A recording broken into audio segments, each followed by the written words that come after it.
Kalau kita rasanya sayang, kita rasa cinta, kok kita pengen nangis. Perempuan itu memang dikaruniakan hal seperti itu. Laki-laki juga sama. Makanya dikatakan oleh seorang pujangga namanya Khalil Gibran. By the way, Khalil Gibran ini bukan seorang muslim ya. Jadi jangan quotes dia seolah-olah dia ulama gitu kan ya. Karena saya pernah dengar di Jumatan ada seorang ulama, Khalil Gibran pernah berkata, dia bukan ulama, dia bahkan bukan muslim dan namanya Khalil bukan Khalil. Jelas sampai di sini? Oke, Khalil Gibran tuh pernah berkata begini. Ada 2 hadiah pada orang yang jatuh cinta. 1 adalah lisan, 2 adalah air mata.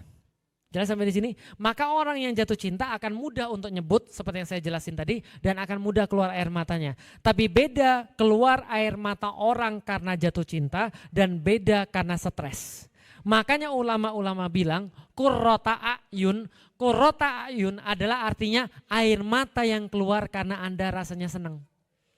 Anda bayangin, Anda sudah susah-susah besarin seorang anak, Anda gendongin kemana-mana, kasih makan dia yang terbaik, Anda bacain semua ayat-ayat yang Anda hafal, Anda bantu dia, Anda korbankan semua untuk dia. Tiba-tiba suatu saat kemudian dia lulus Al-Azhar.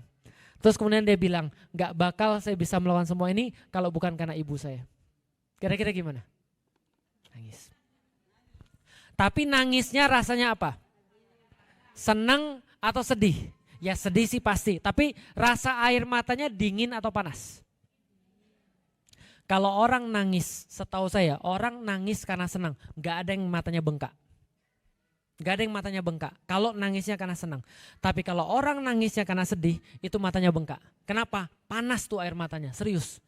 Beda air mata karena senang dengan air mata karena sedih. Air mata karena senang itu rasanya dingin, sementara air mata karena sedih itu rasanya panas. Makanya qurrata ayun adalah seperti orang-orang yang di tengah padang pasir kemudian dia menemukan hujan. Itu qurrata ayun. Matanya jadi dingin. Qurrata ayun bermakna secara arti langsung maknanya adalah qurrata ayun itu matanya qurrah menjadi dingin karena air mata itu tadi. Paham sampai di sini? Maka ketika kita berdoa semoga kita dikasih anak qurrata ayun adalah anak yang bisa buat kita nangis karena cinta kita kepada dia dengan nangis yang bisa membuat mata kita jadi dingin. Paham sampai di sini? Nah berarti itulah karena kita itu mencintai kita pasti akan nangis. Kita akan nyebut itu biasa. Dan kalau Allah kasih begitu ya itu dikaruniakan Allah kebaikan. Makanya kata Rasulullah bagi orang-orang yang mencintai tapi tidak bisa menangis maka paksakanlah menangis. Saya masuk Islam itu saya gak pernah nangis. Kenapa? Saya bilang dalam waktu ketika saya belum masuk Islam saya bilang gini, boys don't cry, laki-laki tidak nangis.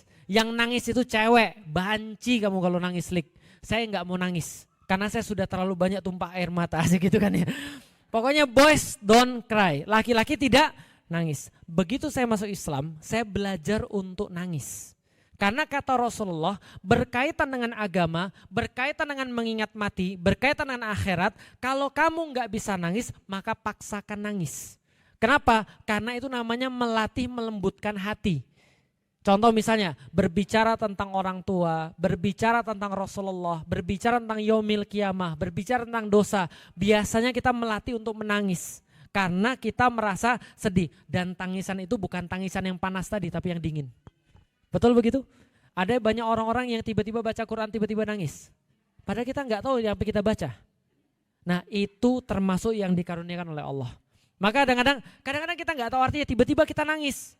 Pas kita baca tambah nangis lagi itu kan ya. Ternyata persis seperti yang kita inginkan. Ya karena salah satu kemudian efek Al-Quran adalah melembutkan hati. Makanya orang-orang yang sering baca Al-Quran itu hatinya lembut.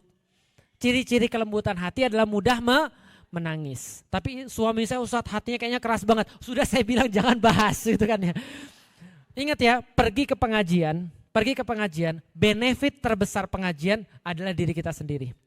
Kalau diri kita sudah mendapatkan benefit, pasti akan nyebar pada orang-orang di sekeliling kita insya Allah. Gitu ya, itulah tentang nangis karena rasa cinta.